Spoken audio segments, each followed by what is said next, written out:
Exam tree पर फिर से हम प्रैक्टिस सेट आज 2 होगा। तो किसका प्रैक्टिस सेट है? बिहार पुलिस मध्य निषेध कक्षपाल और जो ड्राइवर का है। बिल्कुल इसकी वैकेंसी ऑलरेडी आ चुकी है। आई होप आप लोग इसके फॉर्म को भी भर लिए होंगे। बहुत सारा फॉर्म भरा है तो इसकी तैयारी भी आपको बिफोर करनी पड़ेगी, इसीलिए हम लोग लगे हुए हैं और हम लोग डेली बेसिस पे प्रैक्टिस सेट को ला रहे हैं। करंट अफेयर, स्टैटिक जीके के भी वीडियो को अपलोड कर रहे हैं, तो बिल्कुल जाइए चेकआउट कीजिए प्लेलिस्ट को, लिंक डिस्क्रिप्शन बॉक्स में भी है। हम लोग आगे बढ़ेंगे, लेकिन पहली बार है लाइक शेयर सब्सक्राइब कर दीजिए, भला कीजिए, क्या पता आपका भला हो जाए। पीडीएफ के लिए आप हमारे टेलीग्राम चैनल्स को तत्काल ज्वाइन कर लीजिए, लिंक डिस्क्रिप्शन बॉक्स में अवेलेबल है। तमाम स्टडी रिलेटेड इंपॉर्टेंट पीडीएफ आप हमारे टेलीग्राम चैनल से प्राप्त कर सकते हैं, तो जल्दी जाइए ज्वाइन कीजिए। चलेंगे, आप कोई सुझाव मशवरा भी कमेंट कर से देख सकते हैं। वीडियो अच्छा लगेगा तो कमेंट जरूर करके जाइएगा, मिस नहीं कीजिएगा। आज प्रैक्टिस सेट नंबर 2 होगा, रुक्मिणी प्रकाशन का है, प्लेटफॉर्म का है। आप इसे मार्केट से भी परचेज कर सकते हैं, बहुत ही अच्छा है। विथ एक्सप्लेनेशन, विथ डिफिनेशन वगैरह हम लोग साथ करेंगे जहाँ ज़रूरत होगी। तो चलेंगे 2 नंबर क्वेश्चंस में। स्टैटिक जी के खासकर हम लोग देखेंगे। मैथ का जो हाई लेवल नहीं है आप उसे बना सकते हैं। अगर मैथ का या कोई क्वेश्चन नहीं बने, मैं जो स्किप करूँगा आप उसे कमेंट कीजिएगा, मैं बिल्कुल बना के फिर कमेंट बॉक्स में आप लोगों को अपलोड कर दूँगा। या आप टेलीग्राम चैनल्स पे क्वेश्चन नंबर आप वहाँ पर कॉमेंट बॉक्स से कर सकते हैं, मैं वहाँ पर अभी आपको बता दूँगा। तो चलेंगे सीधे क्वेश्चन पे। क्वेश्चन नंबर 1 आपके सामने। तो पहला क्वेश्चन है, एक गेंद को ऊर्ध्वाधर ऊपर की ओर फेंका जाता है तो उड़ान के उच्चतम बिंदु पर इसका क्या होगा? एक ऊर्ध्वाधर फेंकते हैं और उसका जो उच्चतम बिंदु हो तो उस पर क्या होगा? तो गेंद की जो उच्चतम बिंदु होती है उस समय वेग क्या होगा? एकदम ऊपर गया, अंतिम में शून्य हो जाता है। और त्वरण जो होता है, जो त्वरण ही ज़्यादा वेग जाता है, चाल समय सरवाता है, त्वरण नीचे की ओर रहेगा। तो वेग शून्य हो जाती है, ये तो कन्फर्म है, वेग शून्य हो जाएगा, लेकिन त्वरण नीचे की ओर होगा। तो आपका बी जो है ये करेक्ट हो जाएगा। एक गेंद को ऊपर की ओर फेंकते हैं और उसका उच्चतम बिंदु इस पर, इसका क्या होगा? तो वेग शून्य होगा और त्वरण नीचे की ओर होगा। तो 1 का 2 इज द करेक्ट आंसर है। अगला प्रश्न 2 नंबर है, आकाश का नीला रंग, आकाश का नीला रंग किसके कारण होता है? तो आकाश का जो नीला रंग है इसका होने के कारण मुख्य रूप से प्रकीर्णन है। ठीक है, क्या होता है? प्रकीर्णन। तो प्रकाश का प्रकीर्णन, सी इज द करेक्ट आंसर। प्रकाश का प्रकीर्णन मुख्य रूप से होता है, ध्यान रखिएगा। देखिए, सूर्य के प्रकाश का जो तरंग दैर्घ्य होता है, ठीक है, तरंग दैर्घ्य उसमें सूर्य के प्रकाश में होता है। लाल रंग का जो तरंग दैर्घ्य होता है अधिक होता है, ध्यान रखिएगा। ठीक है, और प्रकीर्णन होता है बैगनी का अधिक होता है। तो दोनों का अपोजिट कर देना है, ध्यान रखना है, बात खत्म है। नीले प्रकाश का जो प्रकीर्णन होता है, नीले आकाश का जो नीला रंग दिखाई देना वह प्रकीर्णन के कारण है। तो 2 का सी द करेक्ट होगा। अगला क्वेश्चन, अमीबा जैसे जीवों में विभाजन के दौरान 2 कोशिका का विभाजन डैश हो सकता है। अमीबा जैसे जीवों में विभाजन के दौरान 2 कोशिकाओं का विभाजन डैश में हो सकता है। तो किस में हो सकता है? आपके पास 4 ऑप्शन है। आप लोग भी वीडियो को पॉज करके सारे क्वेश्चंस को बना लीजिए और बिल्कुल अंत में बताएगा आपके कितने मार्क्स आ रहे हैं। बहुत ही महत्वपूर्ण है, रेगुलर बेसिस में आपको यह वीडियो मिलेगी। अमीबा जैसे जीवों में विभाजन की 2 कोशिका, अमीबा क्या करता है? अपने आप को बांट लेता है, 2 विभागों में बट जाता है और अपना वो जनरेशन कर लेता है, आगे बढ़ा लेता है। अमीबा, ठीक है, यूकेरियोट्स जीवों का रूप होता है या एक कोशिकीय जीव होता है, आपको मालूम है। और यह अपना विखंडन के रूप से द्वि क्या बोलते हैं, और द्वितीय भोज्य पदार्थ स्पष्ट रूप में दिखाई देता है। और इसमें क्या होता है? कोई भी तल नहीं होता है, विभाजन में कोई इसका तल नहीं होता है। सी इसका करेक्ट आंसर होगा। एक निश्चित तल, अनेक समान तल या 2 निश्चित तल, इसमें कोई तल ही नहीं होता है, ध्यान रखिएगा। 3 का सी द करेक्ट है। अगला क्वेश्चन है 4 नंबर, निम्नलिखित में से किस प्रकार के वनों में चीतीदार हिरण पाए जाते हैं?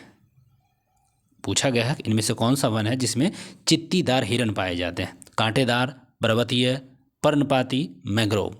आपके पास ऑप्शंस हैं और इसका करेक्ट आंसर पर्णपाती वन में, ठीक है, चीरदार हिरण पाए जाते हैं पर्णपाती वन में। 4 का सी द करेक्ट आंसर।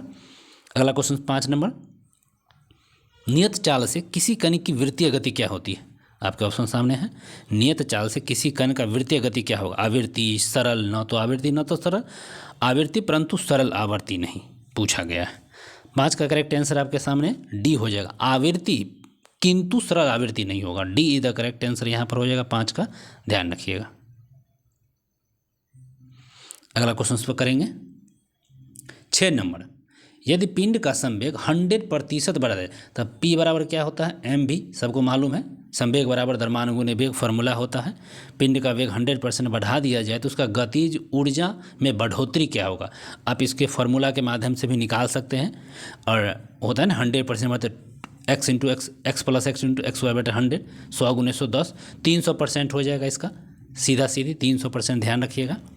और संवेग का जो मात्रक हो kg मीटर पर सेकेंड होगा, इसको भी ध्यान रखिएगा। kg मीटर पर सेकेंड क्या संवेग का मात्रक हो जाएगा, तो इसको ध्यान रखना है सभी लोगों को। चलिए अगला क्वेश्चन करेंगे, 6 का डी करेक्ट है। 7 नंबर क्वेश्चन देखिए, निम्नलिखित में से कौन सी कंपनी ने हाल ही में ओपन एआई में 100 अरब डॉलर का निवेश किया। ये करंट अफेयर का क्वेश्चन है, इंपॉर्टेंट है।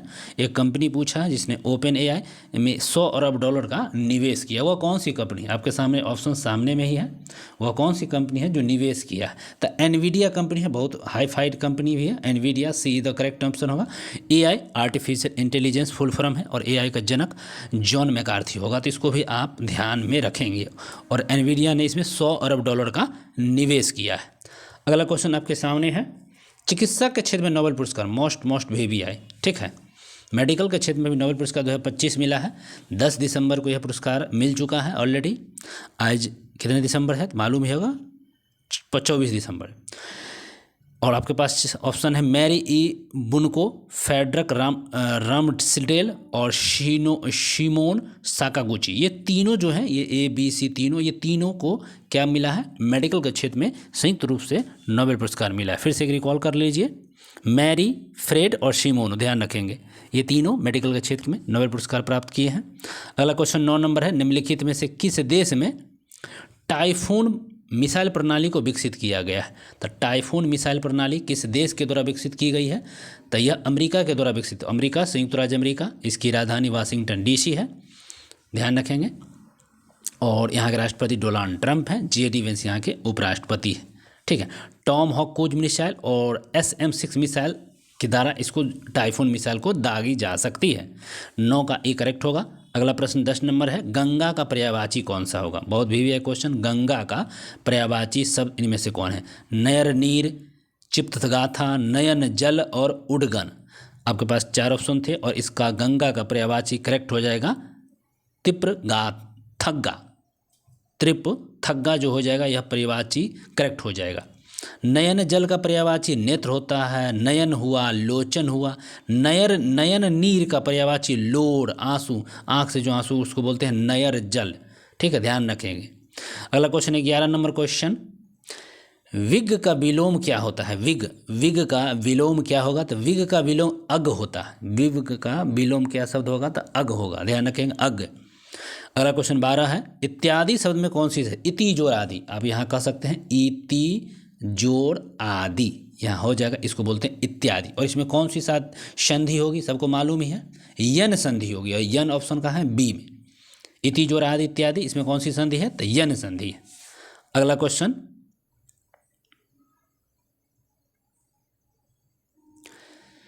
निम्नलिखित मुहावरे का उपयुक्त अर्थ क्या है, निम्नलिखित मुहावरे का उपयुक्त अर्थ क्या है। और मुहावरा आपके सामने है, कागजी घोड़े दौड़ाना, कागजी घोड़े दौड़ाने का सही अर्थ क्या है, बिना मतलब के काम करना, सही बात है, कागजी घोड़े दौड़ा रहे हो, बिना मतलब के काम कर रहे हो, बेअर्थक कार्य है तुम्हारा, कागजी घोड़े दौड़ाना। अगला क्वेश्चन, चौदह, select the incorrectly spelling word. यहाँ पे 14 नंबर में इनकरेक्ट स्पेलिंग वर्ड खोजेगा और इसका करेक्ट आंसर क्या, डाउटफुल, विल्डफुल, पावरफुल, क्रिएटफुल। और इसमें करेक्ट हो जाएगा WILL, विलफुल जो लिखा हुआ है B ऑप्शन, ये आप ही का आंसर हमारा करेक्ट हो जाएगा, ठीक है। क्या हो जाएगा, तो करेक्ट ये हो जाएगा, कौन सा, तो 2 नंबर ऑप्शन जो है ये करेक्ट हो जाएंगे, ठीक है। विल्डफुल क्या हो जाएगा, ये आपका करेक्ट हो जाएगा, 14 का व्यू। 15 है, select the most appropriate synonym of the world bold word. और सेंटेंस है, I believe you are impartial while making and decisions. 15 में पूछा है, I believe you are impartial while making decisions. और इसमें जो बोल्ड वर्ड है उसके बारे में पूछा गया है, क्या है, अप्रोप्रिएट साइनोनिम इसका निकालना है। गुड तो होगा नहीं, ऑफेंसिव भी नहीं होगा, और बेस्ट है, फेयर हो जाएगा, इसका मतलब फेयर। और एडजेक्टिव है यहाँ पे। फेयर मतलब होता है पक्षपात, पक्षपात, निष्पक्ष इसको कह सकते हैं। साइनोनिज्म है फेयर जिसको बोलते हैं निष्पक्ष, स्पष्ट। तो इसको ध्यान रखेंगे 15 का डी। अगला प्रश्न है 16, सेलेक्ट द मोस्ट अप्रोप्रिएट एंटोनिज। एंटोनिज मतलब होता है उल्टा, विपरार्थक आपको यहाँ पे निकालना है। ध्यान रखिएगा क्या करना है, विपरार्थक निकालना है। और आपके पास सेंटेंस है the robbers were captured and brought to the jail. आपके पास पूरा सेंटेंस है ये, और ये बोल्ड वर्ड है कैप्चर्ड, और इसका निकालना है। इसका मतलब कैप्चर्ड में से पकड़ लिया, आप क्या किसी को पकड़ लेना, पकड़ा गया, पकड़ लिया। और इसका उल्टा होगा, पकड़ना मतलब छोड़ देना, रिलीज, रिलीज्ड पहले ऑप्शन है, देख लीजिए ऑप्शन में रिलीज्ड। कंप्रेस्ड तो होगा नहीं, डिस्ट्रॉय मतलब बर्बाद करना, सीज्ड, सेज्ड मतलब ये वर्ब है और इसको मतलब होता है जब्त करना, और ये भी नहीं होगा। तो रिलीज मुक्त करना, छोड़ दिया। 16 का ए करेक्ट है। अगला क्वेश्चन है 17, select the most appropriate meaning of the given item. Phrase है, इसमें एक अनेक वर्डों का एक वर्ड यूथ बना देना है। और आपके सामने सेंटेंस 17 में दिया हुआ है have your heart in our mouth, have your heart in our mouth. First option है feeling extremely nervous, doing immediately, C में है not being for your kind, और डी में है accuse some on fault which are you have clearness. और इस चार options में ऑप्शंस आपके करेक्ट कौन है, आप लोग भी इसको पॉज करके बनाइए, कौन सा आंसर होगा बताइए। ये इसका करेक्ट हो जाएगा feeling exactly nervous, A is the correct option है, have you heart in your mouth. 17 का ए इज द करेक्ट। अगला प्रश्न है 18 नंबर, भारतीय संविधान के भाग 3 में किसका उल्लेख है। जो भाग 3 दिया हुआ है उसमें किसका है, तो भाग 3 में सबको मालूम है किस चीज़ का है, तो मौलिक अधिकार का। मौलिक अधिकार जानते ही हैं कहाँ से है, 12 से 35। मौलिक अधिकार 12 से 35 सबको मालूम है, यह एक मौलिक अधिकार है, भाग 3 में है। चलिए अगला क्वेश्चन ध्यान रखेंगे। 19 नंबर में हरित क्रांति अर्थव्यवस्था किस क्षेत्र संबंधित। जो हरित क्रांति है आपको हमारी कृषि संबंधित होती है, आप पर्यावरण को इसको भी रिलेट कर सकते हैं हरित क्रांति। और इसका जो संबंध है किस क्षेत्र से है, तो इसका संबंध किससे हो जाएगा, कृषि से। किससे, तो कृषि से। हरित क्रांति का संबंध कृषि क्षेत्र से है, ठीक है, फार्मरिंग क्षेत्र से है। वैश्विक आधार पर अगर हरित क्रांति की नाम लीजिएगा तो नॉर्मन बोरलॉग है, लेकिन अपने भारत में बात करते हैं हरित क्रांति के जनक तो MS स्वामीनाथन। तो दोनों को ध्यान रखेंगे, हरित, ठीक है, MS स्वामीनाथन। हरित क्रांति शब्द के अगर सर्वप्रथम प्रयोग कहिएगा तो विलियम गॉड है 1968 में। कौन हो जाएंगे भैया, तो विलियम गॉड 1968। किससे, हरित क्रांति के जनक का शब्द का बात करेंगे तो, लेकिन विश्व की बात होगा तो नॉर्मन बोरलॉग हो जाएंगे इसके, ठीक है। आगे चलेंगे, कुछ इंपॉर्टेंट पॉइंट्स साथ में बोलते चलना है। अगला प्रश्न है भारत में पहले एशियाई खेल कहाँ आयोजित हुआ था। एशियाई खेल सबको मालूम है, पहला हुआ था नई दिल्ली। एशियाई खेल का आयोजन नई दिल्ली में हुआ था, और कब हुआ था, तो 1951 में। इसको ध्यान है उस समय JL नेहरू प्रधानमंत्री थे। एशियाई खेल का आयोजन नई दिल्ली में हुआ था, सर्वप्रथम एशियाई खेल 1951 में, इसको ध्यान रखना है। अब प्रत्येक 4 वर्ष में यह एशियाई खेल होता है, इसे भी ध्यान रखना है, ठीक है। और ये 20वां जो एशियाई खेल होगा 2026 जापान में होगा, तो इसको भी ध्यान रखना है। 20वां जो एशियाई खेल 2026 कहाँ होगा, तो जापान में, ठीक है। 22 का आयोजन कोविड की वजह से 23 में हुआ था, ध्यान रखें। 19वां एशियाई खेल 2022 कोविड था, सेकेंड वेव का था, और इसका आयोजन 2023 के विशिष्ट हुआ था, और भी चीन में हुआ था। कहाँ हुआ था, चीन में, हांगजोंग चीन में हुआ था। तो इसे, और वहाँ का शुभंकर क्या था, चैतन्य था, ठीक है। पहले स्थान पर खुद चीन था, दूसरे पर जापान, चौथे स्थान पर भारत था 107 पदकों के साथ। तो इतना सारे इंपॉर्टेंट फैक्ट्स जो आपको ध्यान रखना है। अगला प्रश्न है संगीत अकादमी से प्रतिष्ठित नाट्य कला अकादमी पुरस्कार से सम्मानित लक्ष्मी विश्वनाथन किस नृत्य शैली से संबंधित। तो कला निधि पुरस्कार पूछा गया है, और लक्ष्मी विश्वनाथन को यहाँ पर पुरस्कार दिया गया है, और यह किससे संबंधित है सो पूछ दिया गया है। किसने नंबर, तो 22 नंबर को बताना है, और इसका आंसर हो जाएगा भारतनाट्यम से। किससे थी वो, भारतनाट्यम से थी। अगला प्रश्न है किसी राज्य की विधानसभा को भंग करने की शक्ति किसके पास नहीं होता। विधानसभा को भंग करिएगा, राज्य के विधानसभा को भंग करने की जो शक्ति होती है वो किसके पास है, तो राज्य के राज्यपाल होते हैं, हर एक राज्य के राज्यपाल, और यूटी में उपराज्यपाल होते हैं। और राज्य के राज्यपाल है जो वो भंग कर सकते हैं। और अगर इसमें आर्टिकल की बात करिएगा, विधानसभा या राज्यों की विधानसभाएं होती हैं, और किसी एक सदन या दोनों सदनों के जो संयुक्त तो संबोधित होता है वो 174 के तहत, संबोधन 174 के तहत वहाँ किया जाता है, ध्यान रखिएगा, ठीक है। राज्यपाल आम चुनावों के तुरंत बाद नई विधानसभा को प्रारंभिक सत्र और प्रत्येक वर्ष के पहले सत्र में वो क्या करते हैं, संबोधित करते हैं 176 का संबोधन 176, संयुक्त अधिवेशन बुलाता है राज्यपाल 174 में, ध्यान रखिएगा। अब मुख्यमंत्री की नियुक्ति वगैरह करेंगे 164, 4 को ध्यान रखना है इसीलिए। चलिए आगे चलेंगे। भारतीय पैरा एथलीट्स पारुल परमार, बहुत इंपॉर्टेंट क्वेश्चन है, पारुल परमार का संबंध पूछ दिया है। पैरा एथलीट्स है, नाम है पारुल परमार, इसका संबंध किस क्षेत्र से पूछा जाएगा? ऑप्शन निशानेबाजी, तैराकी, बैडमिंटन, एथलीट्स। तो ये आपके क्या हैं, बैडमिंटन खेलते हैं, बैडमिंटन खेलते हैं, कौन? पारुल परमार। चलिए स्वप्निल, स्वप्निल कुशाले, ये क्या है? निशानेबाज है। अब ये ऑप्शन में निशानेबाज स्वप्निल कुशाबुल हो जाएंगे, ठीक है। बैडमिंटन तो बता ही दीजिए, पारुल परमार हो गए, ठीक है, पारुल परमार। अगला क्वेश्चन, कलिंग महोत्सव किस राज्य में मनाया जाता है? अगला क्वेश्चन है, कलिंग महोत्सव की बात होगा, कलिंग महोत्सव जो मनाते हैं आप किस राज्य में मनाते हैं? कलिंग महोत्सव पुरस्कार, ऑप्शंस कर्नाटक है, महाराष्ट्र है, उड़ीसा है, असम है। तो कलिंग महोत्सव मनाइएगा किस राज्य में भैया? तो इसके जगह जो ऑप्शंस आपके हैं उड़ीसा में, कलिंग, कलिंग त्यौहार, कलिंग उड़ीसा जानते ही हैं, उड़ीसा में हम मनाते हैं। अगला प्रश्न है, निम्नलिखित में से किस अधिकार को जीवन का अधिकार और व्यक्तिगत स्वतंत्रता के अधिकार का एक घटक माना गया है? कौन से अधिकार है जो जीवन के अधिकार को भी और व्यक्तिगत अधिकार का घटक माना गया है? अभिव्यक्ति स्वतंत्रता का बिल्कुल नहीं, समानता का अधिकार बिल्कुल नहीं, निजता का अधिकार है, निजता का अधिकार को ही हम मानेंगे, क्या मानेंगे? व्यक्तिगत और जीवन का अधिकार माने। और ये आर्टिकल 21 में, इसको भी ध्यान में रखिएगा, आर्टिकल 21 में निजता का अधिकार माना गया है, ठीक है, मौलिक अधिकार के अंदर इसको रखा गया है। 2017 में पुट्टास्वामी बनाम भारत संघ द्वारा एक सर्वोच्च न्यायालय के 9 जजों की एक पीठ आई थी और उन्होंने एक मत से स्वीकार किया कि निजता के अधिकार का उदय संविधान के अनुच्छेद 21 में मौलिक अधिकार के रूप में हमको रखना है। तो 2017, इसको भी ध्यान रखिएगा, पुट्टास्वामी एक केस आया था, निजता का अधिकार। अगला क्वेश्चन है, प्रथम पंचवर्षीय योजना का जो अवधि काल 1951 से 1956 का मुख्य लक्ष्य क्या था? 51 से 56। तो ये प्रथम पंचवर्षीय योजना मुख्य लक्ष्य हो जाएगा कृषि का विकास, और जो बी ऑप्शन में आपको दिख रहा है करेक्ट हो जाएगा, कृषि का विकास।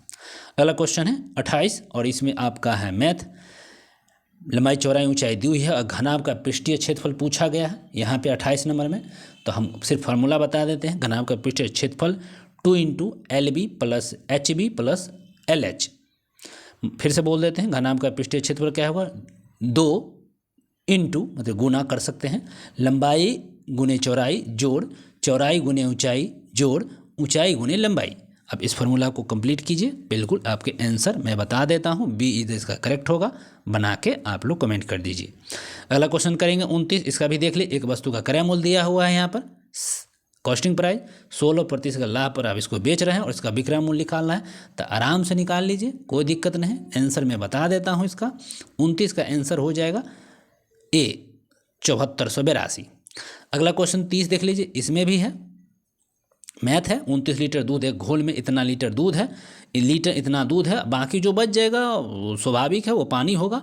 दूध की सांद्रता आपको बता दी गई है और कितना इसमें पानी मिलाएंगे कि इतना लीटर मिश्रण हो जाए। इसका मैं भी ऑप्शन बता देता हूँ, answer B is the correct 30 का। अगला क्वेश्चन 31, यदि वस्तु अनंत पर हो तो प्रतिबिंब कहाँ और कैसे बनेगा? वस्तु को आप अनंत में लीजिएगा तो उसकी जो वस्तु कहाँ बनती है आपको मालूम ही है, फोकस बिंदु बनेगा, वास्तविक बनेगा, उल्टा बनेगा और क्या बनेगा?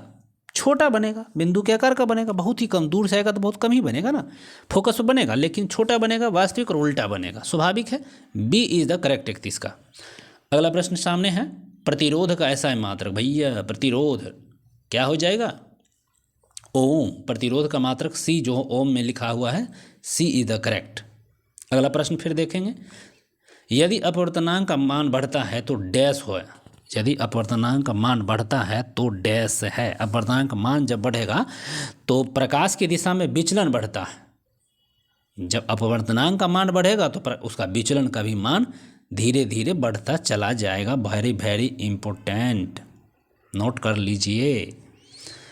अगला क्वेश्चन है, एल्डिहाइड और कीटोन का सामान्य सूत्र क्या है? 34 नंबर क्वेश्चन गौर से पढ़ें। एल्डिहाइड और कीटोन का सामान्य सूत्र क्या है? एल्डिहाइड और कीटोन का सामान्य सूत्र की बात करेंगे तो CnH2nO के कीटोन समूह यहाँ पर दिख रहा है, बिल्कुल करेक्ट है। CnH2nO ये एल्डिहाइड और कीटोन का दोनों का, बी इज द करेक्ट है 34 का। 35 देख लीजिए, निम्नलिखित में से कौन सा ऑक्साइड उभयधर्मी है? भैया उभयधर्मी, एम्फीबॉट्रिक उभयधर्मी ऑक्साइड कौन है? एल्युमिनियम उभयधर्मी इसका ऑक्साइड बनता है, एल्युमिनियम का, चांदी का, सीसा का, इन सभियों का जो ऑक्साइड होगा बिल्कुल उभयधर्मी जैसी ऑक्साइड ही बनाएगी। और 35 का इसका आंसर जो है Al2O3, क्या हो जाएगा? Al2O3 उभयधर्मी oxide. 36 में देख लीजिए 1s2 2s2 2p6 3s1 का संक्षिप्त रूप क्या है? ये एक इलेक्ट्रॉनिक विन्यास के रूप में सजा दिया गया हो। इसमें देख सकते हैं 2 हैं, 2 4 4 6 10 और 1 11। तो 11 किसका है? नियॉन का होगा भैया, गौर कर लीजिए, नियॉन का होगा। नियॉन के कितने परमाणु संख्या होते हैं? 11। और इसी का करेक्ट है। आर्गन होगा? नहीं। हीलियम तो 2 है, इनमें से कोई नहीं। तो नियॉन जो है बिल्कुल करेक्ट, ए ऑप्शन, ध्यान रखिएगा। चलिए और देखिए Na जो दिया हुआ है, Na इधर सोडियम 10 होता है उसका, Na अभिक्रियाशील धातु है। अगला क्वेश्चन 37 है, सितंबर 2025 में भारत और किस देश के बीच पहला द्विपक्षीय समुद्री अभ्यास अमोघ आयोजित हुआ है? अमोघ, अमोघ किसके साथ चालू हुआ था? तो ग्रीस के साथ। अमोघ युद्धाभ्यास भारत और ग्रीस के बीच हुआ है, ध्यान रखिएगा, अमोघ। अगला प्रश्न,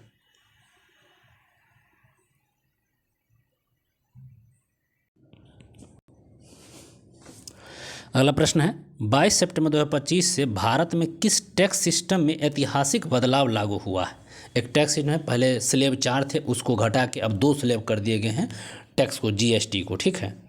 22 सितंबर 2025 को भारत ने GST 2.0 लाया है। भारत ने 22 सितंबर को GST 2.0 को लाया है और इसमें टैक्स प्रणाली को और सरल करना था। एक राष्ट्र एक बाजार एक कर की अवधारणा को मजबूत करके GST के 2 स्लैब को लागू किया गया है, 5% और एक 18%। बिल्कुल ध्यान में रखेंगे चीज़ों को। 12 वाले और 28 वाले को हटा दिया गया है, 2 स्लैबों को। तो बस इसको ध्यान रखना है, GST सीमा शुल्क, वस्तु और सेवा कर जिसको बोलते हैं, ध्यान रहेगा, बिल्कुल रहेगा। अगला क्वेश्चन होगा, निम्नलिखित शब्दों में से कौन सा शब्द है अनेकार्थी है? देखिए अनेकार्थिक शब्द इनमें से कौन है? मेढक, मुद्रा, बोरा और मोती। इनमें से अनेकार्थिक कौन है भैया? तो मुद्रा। इसमें बहुत सारे मुद्रा आ जाएंगे, अनेकार्थिक शब्द का यहाँ प्रयोग हुआ है, तो ये आपके मुद्रा बिल्कुल इज करेक्ट हो जाएंगे। 39 का बी। अगला क्वेश्चन 40 है, जो बीत गया वाक्यांश के लिए एक सार्थक शब्द बताइए। जो बीत गया उस वाक्यांश के लिए एक सार्थक शब्द को बताना है। जो बीत गया उसके लिए हम एक अतीत शब्द का प्रयोग करेंगे, अतीत जो बीत जाता है। अगला प्रश्न है, तो का उच्चारण स्थान होगा, तो का इचु यसा नाम तालु। तो संस्कृत शब्द है, आपको ध्यान रख लीजिए तो अच्छा रहेगा। इचु यसा नाम तालु, तो का उच्चारण स्थान क्या है? तालु से है, यह स्पर्श व्यंजन में आता है। अगला क्वेश्चन, मीराबाई किस काल की कवित्री है? तो मीराबाई की बात होगा तो यहाँ किस काल की है? मीराबाई आपको भक्ति काल की थी। मीराबाई कहाँ की थी? तो भक्ति काल की था, ठीक है। और यह रतन सिंह राठौर की पुत्री थी, ध्यान रखेंगे। रतन सिंह राठौर की क्या थी? पुत्री, और इनके पति का नाम भोजराज था, ठीक है, भोजराज। चलिए आगे क्वेश्चंस देखेंगे। Select the option that express the given sentence passive voice. Passive voice दिया हुआ है, ठीक है, और आपके पास जो सेंटेंस दिया हुआ है, they cancelled the meeting due to bad weather. They cancel the meeting due to bad weather, इससे संबंधित रिलेटेड यहाँ पर आपको बताना है। और इसका जो आंसर्स हो जाए, देखिए या द वेदर है तो the meeting was cancelled due to bad weather, यानी the meeting was cancelled due to bad weather, B the correct answer 43 का। अगला क्वेश्चन 44 देख लीजिए। No sooner did she receive a telegram dash his left for home. इसको कहते हैं no later than telegram receive दी। आपके पास option then, when, as, if, क्या हो जाएगा बता दीजिए सारे लोग। तो इसका आंसर डायरेक्ट हो जाएगा then. Then she left for home, A is the correct. अगला question, from a few word from the following word by using the correct suffix from in suffixes given below. Sentence दिया इसके use का जो बता है, तो use का क्या हो जाएगा, यूजमेंट, यूजिम, यूजल या यूजफुल। यूजफुल इज करेक्ट हो जाएगा। इसका जो यूज से हम एक नए सफिक्स लगाकर यूजफुल एक अच्छा हो जाएगा वर्ड। 1947 में जब भारत की स्वतंत्रता प्राप्त हुई थी तब ब्रिटिश प्रधानमंत्री कौन था? तो उस समय कौन थे जब 47 में कौन थे? तो क्लेमेंट एटली थे। क्लेमेंट एटली जो थे ब्रिटिश प्रधानमंत्री थे। C is the correct answer. Economic of permanence के लेखक कौन है? इकोनॉमिक ऑफ परमानेंस के लेखक कौन है? इकोनॉमिक्स फॉर परमानेंस के लेखक बात करिएगा तो ये कौन हो जाएंगे भैया, बता दीजिए। इकोनॉमिक्स फॉर परमानेंस के लेखक की बात होगा तो कौन होगा यहाँ पे? तो कुमार करके कुछ इसके होते हैं, हाँ कुमारप्पा, देखिए जेसी कुमारप्पा, ठीक है, 47 का सी। नेक्स्ट क्वेश्चन, कामाख्या मंदिर किस राज्य में है? सबको माने गुवाहाटी, असम, मेघालय। कामाख्या मंदिर कहाँ है? असम, मेघालय, गुवाहाटी। अगला प्रश्न है, किस देश में दुनिया का सबसे लंबा लिखित संविधान है? किस देश में दुनिया का सबसे लंबा लिखित संविधान है? तो भारत के पास है।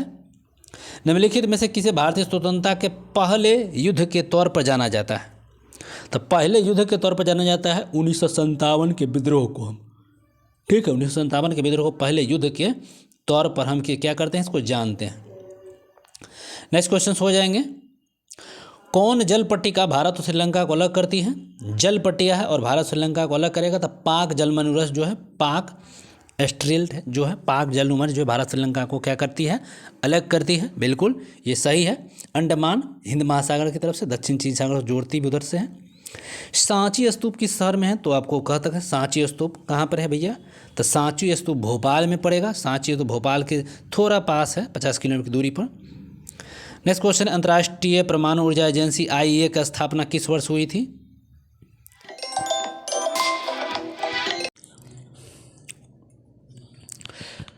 तो IAEA अंतर्राष्ट्रीय परमाणु ऊर्जा एजेंसी की स्थापना जो हुआ था, कब हुआ था? तो 1957 में। कहाँ हुआ? वियना में हुआ। इसका मुख्यालय वियना है, 1957। अगला क्वेश्चन है, एप्पल कंप्यूटर्स के सह संस्थापक कौन है? एप्पल कंप्यूटर्स के सह संस्थापक की बात होगा तो स्टीव जॉब्स। ये सह संस्थापक अभी भी है, स्टीव जॉब्स हैं, बहुत अमीर आदमी हैं। D54 का। अगला क्वेश्चन, आधुनिक अर्थशास्त्र के जनक किसे माना जा गया है?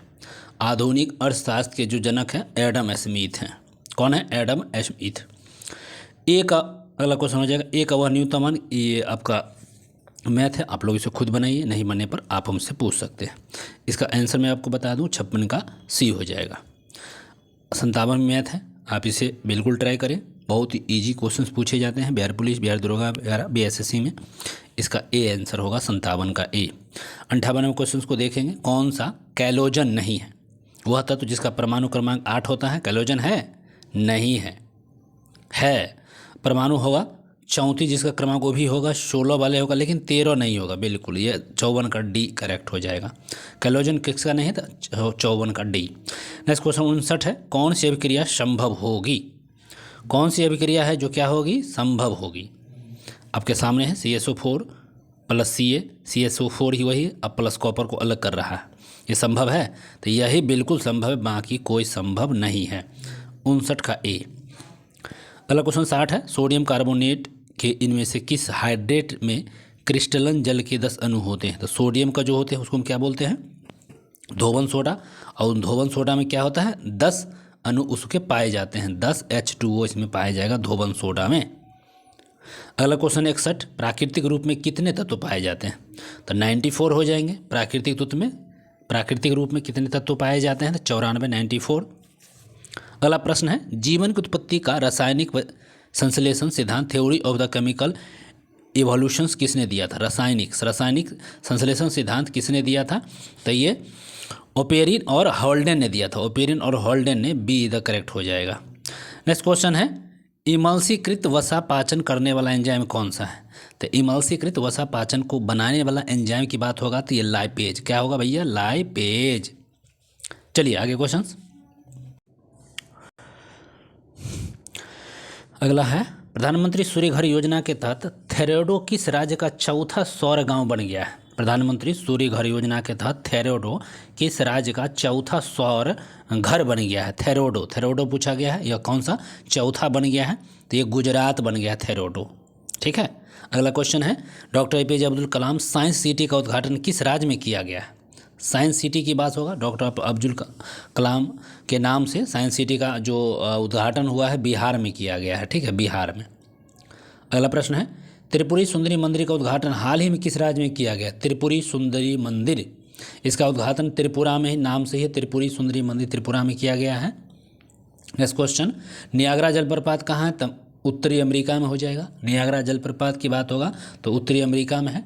अगला प्रश्न है, दस्त ए लूट मरुस्थल कहाँ है? दस्त ए लूट मरुस्थल ईरान में है। दस्त ए लूट मरुस्थल ईरान में है। वेनेजुएला घास के मैदान को क्या कहते हैं? वेनेजुएला के घास के मैदान को हम क्या कहेंगे? तो वेनेजुएला के घास के मैदान को हम बोलते हैं लानोज, लानोज बोलेंगे। वेनेजुएला के घास के मैदान को लानोज कहेंगे। अगला प्रश्न है, पृथ्वी का एकमात्र प्राकृतिक उपग्रह है चंद्रमा। चंद्रमा पृथ्वी का एकमात्र प्राकृतिक उपग्रह है। अगला क्वेश्चन है, भूगोल शब्द का सर्वप्रथम प्रतिपादन किसने किया था? तो भूगोल शब्द का सर्वप्रथम इरेटोस्थेनीज ने किया था। कौन किया था भैया? तो इरेटोस्थेनीज ने किया था। भूगोल शब्द के प्रथम शब्द की बात होगा तो इरेटोस्थेनीज। नेक्स्ट क्वेश्चन है, कर्क रेखा निम्न में से किस राज्य से होकर गुजरती है? 8 राज्यों से गुजरती है जो सबको मालूम है, और इसमें से झारखंड ठीक है, मध्य प्रदेश ठीक है, त्रिपुरा और मिजोरम। तो पहला ही हमारा सही हो जाएगा। 8 राज्यों में ये 4 दिया हुआ है और पहला झारखंड, मध्य प्रदेश, त्रिपुरा और मिजोरम में ये गुजरती है। अगला क्वेश्चन, दक्षिण भारत की सर्वोच्च चोटी की बात होगा तो कौन हो जाएगा? अन्नाई मोदी। अन्नाई मोदी दक्षिण भारत की सर्वोच्च चोटी है, फर्स्ट, और दोता बेटा दूसरे नंबर पर आ जाता है। तो सी करेक्ट हो जाएगा, सबसे अन्नाई मोदी। अगला क्वेश्चन, लक्षद्वीप की राजधानी की बात होगा तो कावारती है। लक्षद्वीप की राजधानी की नाम कावारती, ए इज द करेक्ट। अगला क्वेश्चन है, भारत में लोकसभा के लिए पहला आम चुनाव हुआ था 51-52 में, जो 1951-52 ठीक है। लोकसभा का प्रथम आम चुनाव 1951-52 में हुआ था। अगला क्वेश्चन, भारत की जनगणना 2011 के अनुसार दूसरे सबसे अधिक लिंगानुपात वाला राज्य कौन सा है? तो दूसरा सबसे अधिक लिंगानुपात तमिलनाडु हो जाना चाहिए। तमिलनाडु जो है, ए ऑप्शन करेक्ट हो जाएगा। दूसरा सबसे अधिक लिंगानुपात, सबसे अधिक में केरल है। ये मैथ है, ये आप लोग खुद से बना लीजिए। ये भी मैथ है, मैं इसका आंसर बता देता हूँ। 78 का यहाँ पे आप सी आंसर ले लीजिए। 79 का मैं आंसर बताया तो इसका ए 250 हो जाएगा। 79 का मैथ है और इसमें इसका आंसर 250। 80 देखिए, आरएनए में उपस्थित शर्करा कौन सी है? आरएनए में उपस्थित शर्करा की बात होगा तो ये कौन सा होगा? तो राइबोस। राइबोस जो शर्करा है आरएनए में उपस्थित होती है। गुर्दे कहाँ स्थित होती है? Very very important. गुर्दे का जो स्थान है अंतिम वक्षीय और तीसरी काठ कशेरुक के बीच होता है। बी इज द करेक्ट है इसका। गुर्दे कहाँ पर स्थित है? तो अंतिम अक्षीय और तीसरी कशेरुक के बीच में यह अवस्थित होती है। अगला क्वेश्चन, कौन सा प्लेसेंटा का कार्य नहीं है? प्लेसेंटा का कार्य यहाँ पूछा गया है, कौन सा नहीं है? तो भ्रूण को कार्बन डाइऑक्साइड की आपूर्ति, भ्रूण को कार्बन डाइऑक्साइड की आपूर्ति यह प्लेसेंटा का कार्य नहीं है। भ्रूण को पोषक तत्व की आपूर्ति यह कार्य है। भ्रूण को उत्सर्जन उत्पादनों को हटाना ये भी कार्य है। और मातृतंत्र को भ्रूण से जोड़ना ये भी कार्य है। बाकी सी जो पूछा है कार्बन डाइऑक्साइड आपूर्ति में, ये नई कार्य है। अगला प्रश्न है, एक कोशिकांग जो पशु कोशिका में मौजूद होता है लेकिन पौधे कोशिकांग में नहीं होता है। सेंट्रियोल, सेंट्रोसोम, सेंट्रियोल, ये बी इज द करेक्ट हो जाएगा। पौधे कोशिका में, पशु कोशिका में है बट पौधे में नहीं होता है। तो सेंट्रोसोम जो होता है ये बिल्कुल यहाँ पे नहीं होगा। चलिए अगला क्वेश्चन, कौन सा पदार्थ वृक्क द्वारा पुनः अवशोषित नहीं किया जाएगा? वृक्क है उसको क्या करता है? वृक्क पुनः अवशोषण उसको नहीं कर पाता है। वो कौन सा पदार्थ है? तो क्रिएटिनिन जो है ना, क्रिएटिनिन, ये इसको गुर्दा क्या करता है? अवशोषण फिर से नहीं कर पाता है। 84 का ए करेक्ट। 85 शरीर में उत्सर्जन होने वाले किस नाइट्रोजन अपशिष्ट का उत्सर्जन मानव विक्र के द्वारा किया जाता है? मानव विक्र के द्वारा किया जाएगा किस उत्सर्जन के अभाव में? मानव विक्र का जो उत्सर्जन किया जाता है कैसे? तो यूरिया और यूरिक अम्ल के अभाव में, यूरिया और यूरिक अम्ल के अभाव में करते हैं। निम्नलिखित में से कौन सा कशेरुक झिल्ली का प्रारंभिक कार्य है? निम्नलिखित में से कौन सा कशेरुक झिल्ली का प्रारंभिक कार्य है? कोशिका के अंदर और बाहर पदार्थों का आवागमन नियमित करना, यही एक प्रारंभिक कार्य क्या माना जाता है? कोशिका झिल्ली का। नेक्स्ट क्वेश्चन है, सितंबर 2025 के प्रसिद्ध गायक जुबिन गर्ग का निधन हुआ, असम के थे। और ठीक है, किनका संबंध किस राज्य से है? तो असम से था, बिल्कुल करेक्ट है। हाल ही में कतर ने किस देश के खिलाफ आईसीसी में कानूनी कार्रवाई की मांग किया? कतर ने आईसीसी इंटरनेशनल क्रिमिनल कोर्ट में कहाँ है और किस देश के खिलाफ? एक तो इजराइल, जानते हैं हमास इजराइल ये सब कन्फ्लिक्ट हो रहा है और कतर ने इजराइल के खिलाफ आईसीसी गया है। नेक्स्ट क्वेश्चन है, लंदन में आयोजित दूसरे गोलमेज सम्मेलन में कांग्रेस का नेतृत्व किसने किया था? तो दूसरे गोलमेज सम्मेलन में गए थे गांधी जी, इधर से बन के गए थे। बाकी में तो जब ये सरदार वल्लभ भाई सॉरी कौन थे, भीमराव अम्बेडकर थे ही। अगला क्वेश्चन, स्टैचू ऑफ यूनिटी जानबे करते हैं, ये गुजरात में है बिल्कुल, 182 मीटर। अगला क्वेश्चन, 1857 के विद्रोह में मंगल पांडे किस बंगाल नेटिव फैक्ट्री से थे? तो 34 नंबर का जो था बंगाल का था, नेटिव फैक्ट्री था। 34 नंबर कहाँ है? तो ए करेक्ट हो जाएगा आपका ये। अगला क्वेश्चन है 92, प्रसिद्ध कोयला खनन क्षेत्र कोरबा, कोरबा कोलफील्ड छत्तीसगढ़ में है। कोरबा कोलफील्ड है जो खनन है ये आपके छत्तीसगढ़ में है। विशाखापत्तनम बंदरगाह आपको मालूम ही आंध्र प्रदेश में है। विशाखापत्तनम बंदरगाह कहाँ है? आंध्र प्रदेश में हो जाएगा। संतुलित बजट से आप क्या समझते हैं? बिल्कुल सही है, संतुलित बजट होता है राजस्व के बराबर व्यय को हम क्या कहेंगे? संतुलित बजट, ठीक है, बैलेंस बजट, राजस्व के बराबर के। भारत में निम्नलिखित में से किस स्थान पर सबसे अधिक वर्षा होती है? सबसे अधिक वर्षा कौन से स्थान पर भैया होगा? तो मानसीराम मेघालय में होता है, 1120 सेंटीमीटर तक होती है, ठीक है, ध्यान रखिएगा, मानसीराम मेघालय। अगला प्रश्न है, जब भारत के संविधान में मौलिक कर्तव्यों को शामिल किया गया है तब भारत का प्रधानमंत्री कौन था? जिसमें मौलिक कर्तव्य को शामिल किया गया था उस समय भारत के प्रधानमंत्री के बारे में पूछ दिया है, इंदिरा गांधी थी। 1976 वाला 42वें का अमेंडमेंट एक्ट। 96 का भी करेक्ट। यूपीएससी का पूरा नाम क्या है? तो यूनियन पब्लिक सर्विस कमीशन होगा और इसके अजय कुमार अभी मुख्य अध्यक्ष हैं। 97 का A union public service commission, A correct हो जाएगा। निम्नलिखित में से किस भारतीय संगीत का संबंध तबले से है? तो तबला का संबंध सबको मालूम है, तबला के बजाते हैं भैया जाकिर हुसैन, तबला बजाते हैं धनाधन। प्रारंभ में आपको दिया हुआ है मैथ, दोनों मैथ है और दोनों को मैंने आपको आंसर क्लिक कर देता हूँ। 99 का शी 4140 हो जाएगा। और अंतिम और लास्ट प्रश्न है, इसका आंसर मैथ है और इसको आप जब बनाएंगे तो 4744 आना चाहिए।